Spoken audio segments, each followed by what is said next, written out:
Bienvenue à tous pour cette nouvelle édition du News Geek. Des sorties films, des jeux vidéo, des nouvelles de la semaine, c'est ici que ça se passe. Au sommaire de cet épisode, les films et les jeux vidéo qui seront sortis cette semaine et les news de la semaine dernière, comme toujours.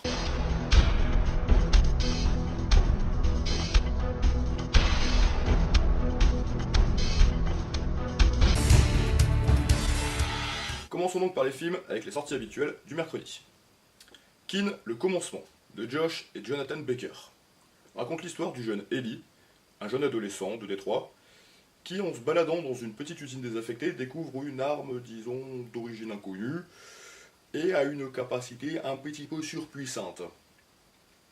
Bon, forcément, comme vous vous en doutez, une arme de ce gabarit-là, c'est recherché. Du coup, il va vite devoir prendre la fuite avec son frère, parce qu'il est poursuivi aussi bien par les propriétaires de l'arme que par le FBI qui veut récupérer l'arme, que par différents malfrats qui, eux, veulent récupérer l'arme, pas pour faire des choses très catholiques. Passons maintenant à Sauvage, de Camille Vidal-Naquet. Alors il faut savoir que ce film, c'est son premier long métrage. Et clairement, c'est un peu hard. Un peu beaucoup en fait. Sauvage, c'est l'histoire de Léo, 22 ans, qui se vend dans la rue. Alors il fait pas de la vente, non. Clairement, il se prostitue. Donc oui, ce film traite bien de la prostitution masculine.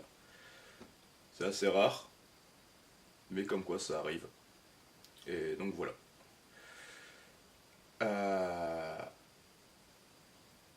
Franchement, j'ai regardé le trailer et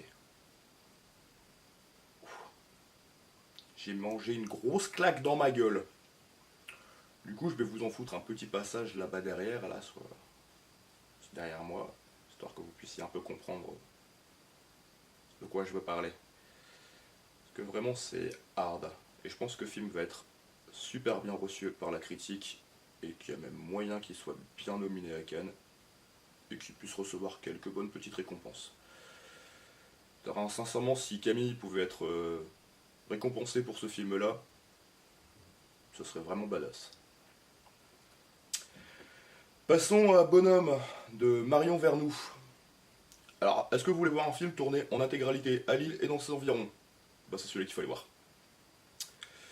Bonhomme, ça raconte l'histoire de Piotr et Marilyn, jeune couple donc de la banlieue lilloise, qui va être bouleversé suite à un accident de voiture.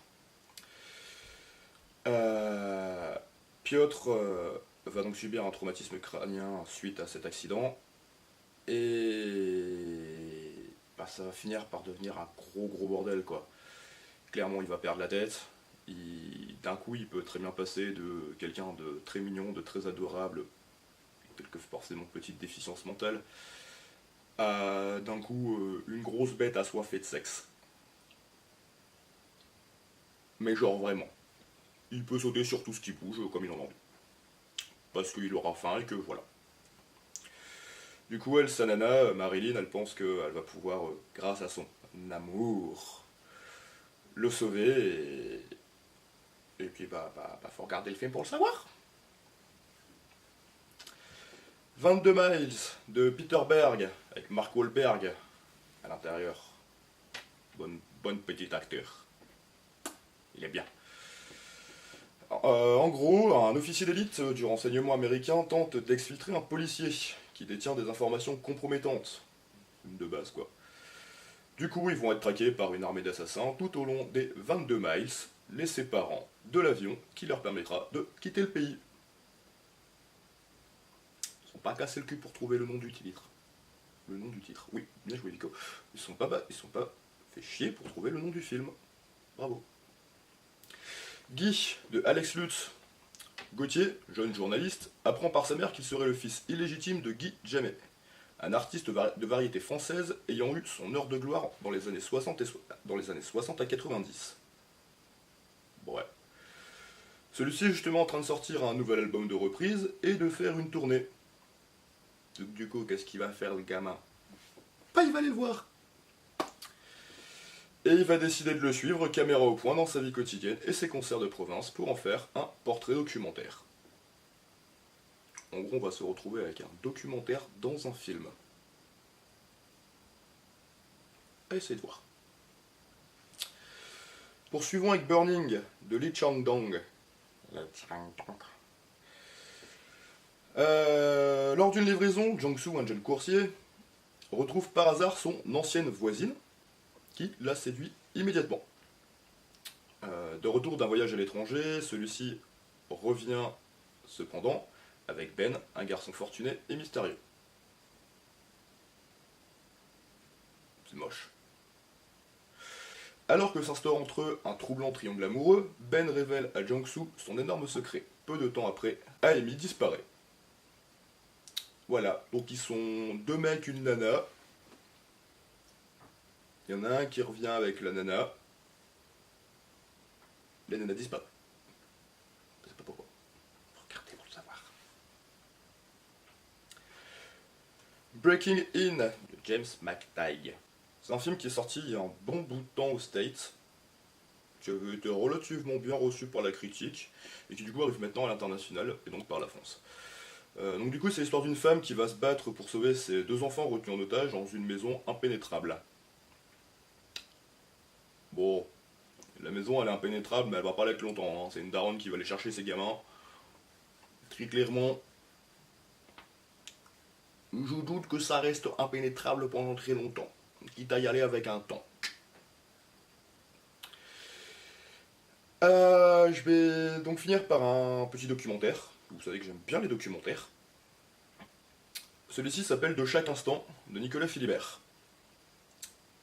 Donc chaque année, elles sont des dizaines de milliers à se lancer dans les études qui leur permettront de devenir infirmières.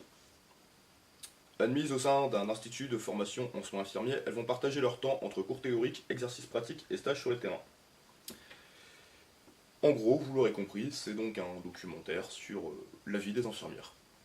Vie au jour le jour, depuis leurs études jusqu'à la retraite, hein, quoi. Et je pense que ça va montrer des petites choses qui sont pas forcément cool. La vie des infirmières n'est pas très très sympathique parfois quand même. Bien, j'en ai fini donc avec les films. On va pouvoir passer aux jeux vidéo de la semaine. Et qui sont quand même vachement nombreux. Pour le coup. Franchement, pour cette fin mois, il y a quand même une vingtaine de sorties jeux vidéo de mémoire. Alors, donc du coup, je vais commencer par ceux qui sortiront le 28, sachant qu'il y en aura 28, 29 et 30. Donc ceux qui sortiront pour le 28 août. Il y aura donc Monster Generation Ultimate, qui est la version complète de Monster Hunter X. Et qui du coup vous permettra de découvrir des nouveautés comme une base, un dirigeable transformé en laboratoire, mais aussi de retrouver un petit peu de nostalgie, hein, du coup avec la zone jungle qui était apparue dans Monster Hunter 2. Donc sortie 28 août hein, sur Switch et 3DS. Poursuivons avec Yakuza Kiwami 2. Bon. En l'espace de 20 mois, il y a eu 4 jeux de sortie. 20 mois. 4 jeux. À côté, même Call of, Battle, PES et j'en passe qui sortent un jeu par an de la licence comme ça. Eux, ils t'en sortent 4 en 20 mois. Après, vous me direz, il y a eu un très long silence. Ils essayent peut-être de rattraper. Enfin bref, donc du coup, Yakuza Kiwami 2, c'est un Yakuza. Il n'y a rien de plus à dire, vous connaissez la licence maintenant. Hein. Et il sortira donc sur PS4 le 28 août également. Fear the Walls. Vous en aviez marre des Battle Royale? C'est pas fini. Fear the Walls est un Battle Royale. À 100 contre 100. Voilà. Il y a rien de plus à dire? Non, si, quand même. Il y a quand même des choses à dire. À la différence de Fortnite. Ce jeu se place dans un univers un peu post-apocalyptique. Puisque forcément, c'est développé par Vostok Games, qui a développé par le passé le jeu Stalker. Très très bon jeu à son époque. Du coup, ceux qui avaient bien apprécié cette licence-là, vous devriez fortement apprécier ce jeu, sauf si vous n'aimez pas les Battle Royale, dans ces cas-là, l'achetez pas. Du coup, son ouverture anticipée, c'est là le 28 août sur PC, PS4 et Xbox One. Strange Brigade, un petit jeu d'action-aventure développé par Rebellion, ceux qui ont fait Sniper Elite 4. Celui-ci, il s'agit d'un TPS, Third Personal Shooter, hein, pour ceux qui ne connaissent pas, coopératif dans lequel il faudra donc explorer des zones reculées de l'Empire britannique. Ça peut être cool. Je pense que ça peut être cool. Du coup, ben pareil, hein, ça sort le 28 août sur PC, PS4 et Xbox One. Alors là, je pense que ça, c'est la plus grosse connerie de toute l'année en jeu vidéo. Déjà parce qu'en vrai, c'était déjà une connerie, mais alors là, je pense qu'on a atteint vraiment le summum. Le Seigneur des Anneaux, jeu de cartes évolutif. Alors oui, il y a un jeu de cartes dans le monde réel sur le Seigneur des Anneaux. C'est pas un vrai jeu de cartes tel qu'on pourrait l'entendre, mais c'est un jeu de cartes. Où en gros vous jouez à plusieurs joueurs et où vous avez des missions, des petites quêtes à accomplir. En gros, ça fait fortement RP, on va dire. Et ben, ils ont fait la même, mais sur console. Du coup, ben voilà, hein, ça sort aussi le 28 août sur PC, Mac et iOS. Et pour moi, c'est une connerie. Mais on verra bien, hein. Peut-être que ça marchera. Maintenant, je vais vous parler d'un petit jeu indé. Oui, ça m'arrive de regarder des jeux indés, de jouer à des jeux indés. Je suis pas quelqu'un qui ne joue qu'à des gros jeux. J'aime bien les jeux indés. Du coup, The Universe Sim, c'est un godlike.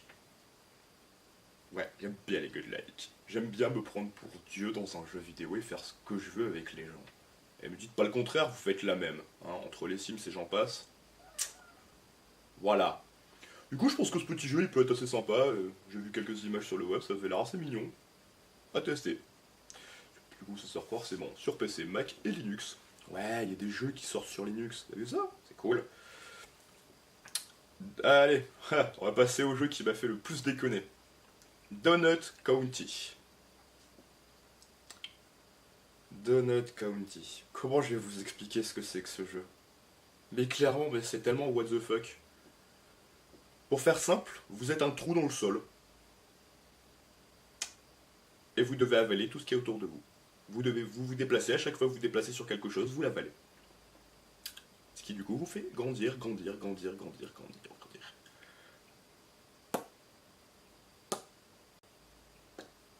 Je sais pas ce qu'ils avaient fumé les mecs quand ils ont eu cette idée là, mais franchement, moi je vais jouer à ce jeu, y a pas moyen, je vais le choper. Juste pour la déconne, je vais le choper. Du coup, hein, pareil, hein, ça sort le 28 août sur PC, PS4 et Mac. Et ouais, je pense qu'on va vraiment bien déconner sur ce jeu. Je pense que je vais le prendre et que je vais peut-être faire une petite vidéo là-dessus d'ailleurs. Ça pourra être très marrant avec Kent, mon collègue de la Trinité, ça pourrait être très très drôle. Allez, passons à Blade Stranger, petit jeu de combat qui ressort du tiroir des personnages de série un peu méconnus en France, mais pas des amateurs de jeux nippons. Du coup, ça va être un petit jeu de combat bidon, un peu à la base Blue, qui sortira donc à nouveau le 28 août sur PC, PS4 et Switch. Je vais donc terminer pour le 28 août avec deux DLC. La première, c'est la DLC de Warhammer Vermintide 2, qui s'intitulera Shadows over Borgenhafen. Et la deuxième, c'est la DLC de Far Cry 5, qui s'intitulera Dead Living Zombie, et qui seront disponibles sur les mêmes plateformes que les jeux normaux, c'est-à-dire PC, PS4 et Xbox One. On va donc pouvoir passer au 29 août. Alors le 29 août, ça va, il n'y en a pas beaucoup, il y en a que deux. Ça va aller vite. Scum. Alors Scum, ça a été développé par Croteam et Gamepire et édité par Devolver.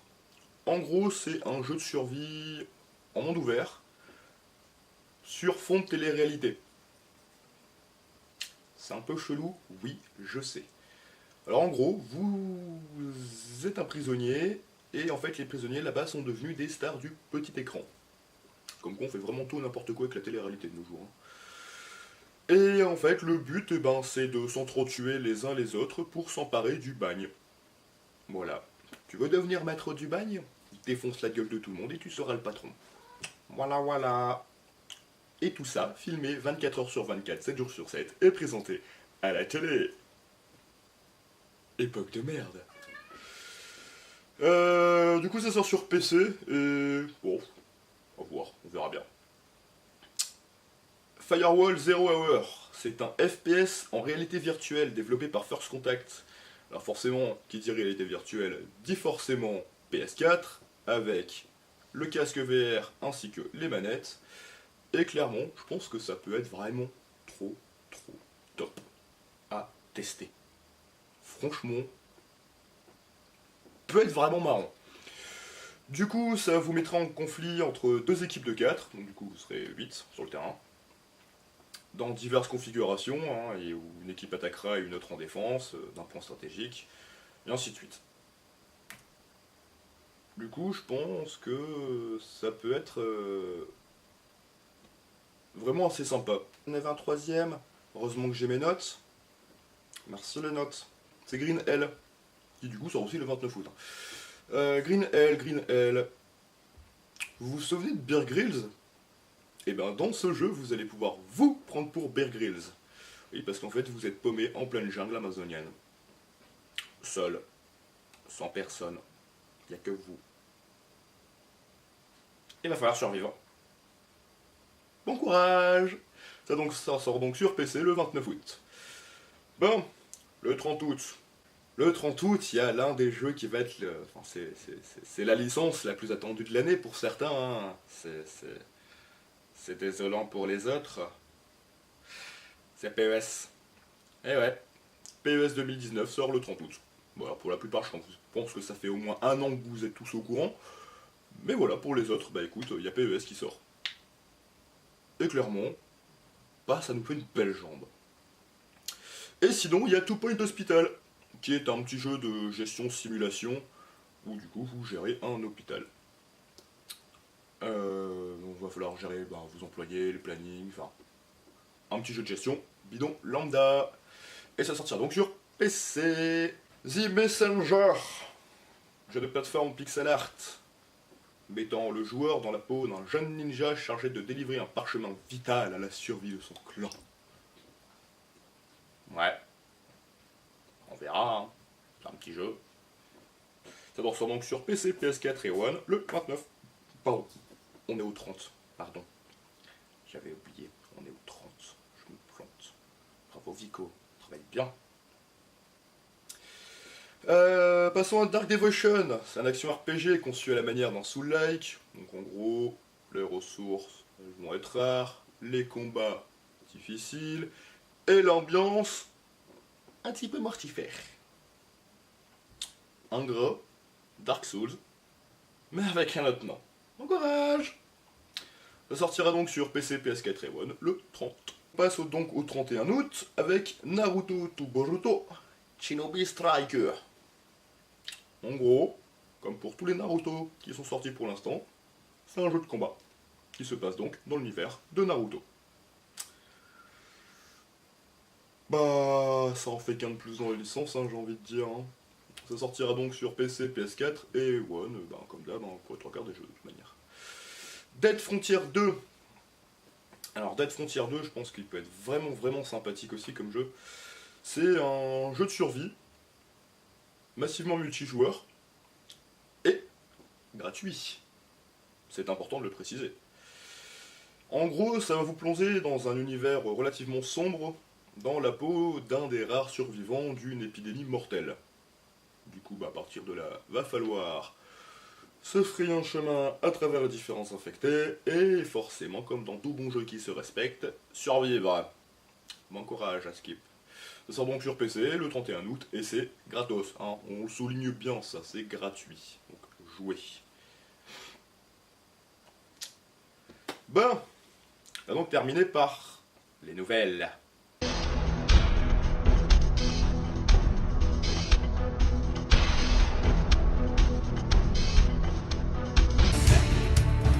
La première nouvelle, elle est lilloise. Eh ouais, pour une fois, on met Lille là-haut, tout en haut. Pour être plus précis, dans l'île, on va dire à Solferino, la rue de la soif. 141 pour être vraiment précis. Et qu'est-ce qui va se passer là-bas? Il y a un bar qui va ouvrir. Bon, jusque-là, c'est Solferino, c'est la rue de la soif, vous me direz, c'est normal. Oui, sauf que c'est pas n'importe quel bar. Ce sera le deuxième bar e-sport dans ce coin-là. Et comment il va s'appeler? Eh ben il va s'appeler In Real Life. Donc du coup là-bas, au programme il y a quoi? Eh ben au rez-de-chaussée, des consoles, aussi bien nouvelle génération que old school. C'est-à-dire que bah, si vous voulez jouer, je sais pas moi... Je sais pas s'ils auront une Super NES en fait. Je sais qu'ils ont des consoles old school, mais je sais pas exactement lesquelles. Donc il faudra les voir sur place. Et à l'étage, eh ben, vous allez vous retrouver avec 10 PC. En gros, les joueurs de LoL, bah, vous ramenez deux teams. Enfin, vous ramenez avec deux teams complètes, c'est bon, vous faites vos games, hein. Pas de soucis. Alors, le point positif par rapport au Meltdown, parce que je trouve que c'est quand même un énorme point positif, c'est que déjà ce bar, il est interdit aux moins de 16 ans. Au moins c'est recta, pas de kikou lol. Pas de petit bambin de 14 piges qui vient et te casse les couilles devant Fortnite là. Ouais, je vais jouer, je vais jouer. Non, non, il n'y a pas de ça. Et pour les moins de 18 ans, les moins de 18 ans veulent venir, c'est bien, t'es accompagné d'un majeur. Voilà. Clairement, je pense que la communauté là-bas, elle va quand même être beaucoup plus mature d'un coup, comparé à celle du Melt. J'ai rien contre le Melt, hein, j'y vais tous les jours, ou presque. Mais bon, voilà. Alors au niveau de la date d'ouverture, ça devait déjà être jeudi dernier. Sauf qu'il y a eu un petit souci. Enfin, ils ont eu un petit souci de retard administratif. Donc du coup, ben, ça sortira. Dès qu'il donne la date, et ben, je vous la transmettrai. Voilà. Comme ça, vous serez au courant. Maintenant, j'ai quand même une nouvelle un petit peu triste. Faut bien se l'avouer. Bon, 2019 arrive. Et avec elle, le commencement de certaines séries, le prolongement d'autres et la mort de certaines. Du coup, ben, dans les séries qui vont mourir là à la fin de l'année, enfin en 2019, 2019 annoncera donc leur dernière année. Il y aura donc The Big Bang Theory, il y aura Once Upon a Time, il y aura Gotham, il y aura Game of Thrones, il y aura Shadowhunter, The House of Cards, et en fait il y en a une chier. Il y avait Scorpion, il y avait... enfin bref. Il y en a une petite chier qui du coup voilà vont mourir en fin 2019. Dernière saison, il n'y a rien eu derrière, y a rien d'autre derrière. Voilà voilà. Dommage. Vous êtes triste. Moi aussi un peu, je dois avouer quand même. Alors, pour rester dans l'univers des films et des séries, il y a 3 nouvelles concernant Netflix. Ouais, j'ai bien dit 3. Parce que si je me plante pas, il y a bien 3 nouvelles pour Netflix. Alors la première, ça sera la diffusion à partir du 14 septembre du film live Bleach. Oh, regardez bien mon visage, mais... Si c'est comme Death Note, ça passera pas. Si c'est comme Full Metal Alchemist, ça passera pas non plus. C'est un moment, il va falloir qu'ils comprennent chez Netflix que non. Non, un manga c'est bien, ça reste un manga. Tu le mets pas en film live. Généralement, t'en fais de la merde. Et eux, ils y arrivent très très bien. D'ailleurs, en parlant de merde, grande nouvelle chez Netflix, hein. Ils vont faire un Death Note 2. Je crois qu'ils ont pas compris qu'en fait, ils avaient fait de la merde avec le 1. Donc du coup, pourquoi ils nous en refoutent une deuxième? Vous avez envie de pleurer? Allez-y, pleurez. Vous avez envie de brûler la firme? Ouais, bon, alors évitez les serveurs, mais vous pouvez aller brûler les dirigeants. Mais touchez pas aux serveurs. Hein. Sinon, il n'y a plus de Netflix. Quoique du coup, c'est Amazon qui récupérerait le bordel et... Ouais, bah allez-y, brûlez les serveurs en fait. Ou je m'en fous, j'ai le Prime. Du coup, je pourrais quand même regarder mes séries sur Amazon. Et du coup, la quatrième... pardon, la troisième... petit point, vous allez pas aimer non plus, hein. Netflix a décidé de commencer à tester de foutre des pubs entre les épisodes. Ouais, ouais. Vous payez un abonnement, et en plus, vous vous tapez des pubs. Ah ouais. Vous voyez une logique? Bah moi personnellement j'en vois une. Quand vous regardez la télé normalement, vous voyez des pubs. Donc du coup vous payez la chaîne. Mais à côté, vous payez aussi l'État. Donc sachant que les chaînes que vous regardez, elles payent aussi l'État, hein. Et ben vous payez aussi un impôt, la redevance audiovisuelle. L'un dans l'autre, c'est pareil, hein. Donc du coup, l'un dans l'autre. Si personne ne se plaint de revoir des pubs à la télé et de payer une redevance à côté, on devrait techniquement pas se plaindre de voir des pubs alors qu'on paye un abonnement. Je vais mettre un petit sondage en haut. Vous me direz ce que vous en pensez. Je suis quand même curieux là pour le coup. Et je vais donc terminer cet épisode par cette dernière petite nouvelle. Xbox décide de lancer un nouveau service d'abonnement. Ouais, encore un, ils en avaient pas assez. Mais celui-ci, il est assez spécial puisqu'il va s'appeler Xbox All Access. Alors qu'est-ce qu'il comprend ce petit abonnement? Eh ben il comprend une console, une Xbox One S ou une Xbox One X. Il comprend 2 ans de Xbox Live Gold et 2 ans de Xbox Game Pass. Forcément, vous êtes en train de vous dire, tout ça, ça a un coût. Alors clairement, le contrat, il est signé, quand il est signé, c'est pour 2 ans. Voilà. À la fin de ces 2 ans, la console vous appartient, vous pouvez racheter du live comme vous voulez, vous pouvez prendre le Xbox Game Pass comme vous voulez, mais voilà. Mais bon, pendant ces 2 ans, vous allez donc payer un loyer, on va dire. Et ben, franchement, c'est pas si cher que ça. Pour une Xbox One S, c'est 22 $ par mois. Pour une Xbox One X, c'est 35 $ par mois. Donc en fait, si on se base sur le prix de la Xbox One X, on se base sur le prix du Xbox Live Gold pour un an et le prix du Game Pass donc pour les 2 ans, bah en fait, on fait une économie de 18 €. Alors 18 € sur 2 ans, c'est pas grand chose, mais l'un dans l'autre, ça fait faire des économies. Et en plus, la console, elle arrive, elle est neuve. Et à la fin, on peut la garder. Et si vous voulez repartir pour 2 ans, et ben du coup, il vous renvoie une nouvelle console. Changer de console tous les 2 ans, moi je trouve ça cool, sans rien payer. Si, on paye, mais en soi, ça passe. Pareil, hein, s'il y a un problème avec le matos, vous appelez, hop, vous renvoyez, hop, puis vous renvoie tout derrière. Donc je pense que à voir les retours qu'il y aura là-dessus, mais je pense que ça peut être vraiment sympa comme petit projet. Peut-être même que ça aidera les autres licences, genre Sony, Nintendo, à faire à peu près pareil. Ça pourrait être une putain de bonne idée chez eux. Ça leur ferait de la thune. Nous, ça nous fait des économies. Parfait. Voilà, voilà. Sur ceci, je vous abandonne donc. C'était la dernière des news. On se retrouve donc dimanche prochain pour un nouveau News Geek. C'était Vico. À bientôt.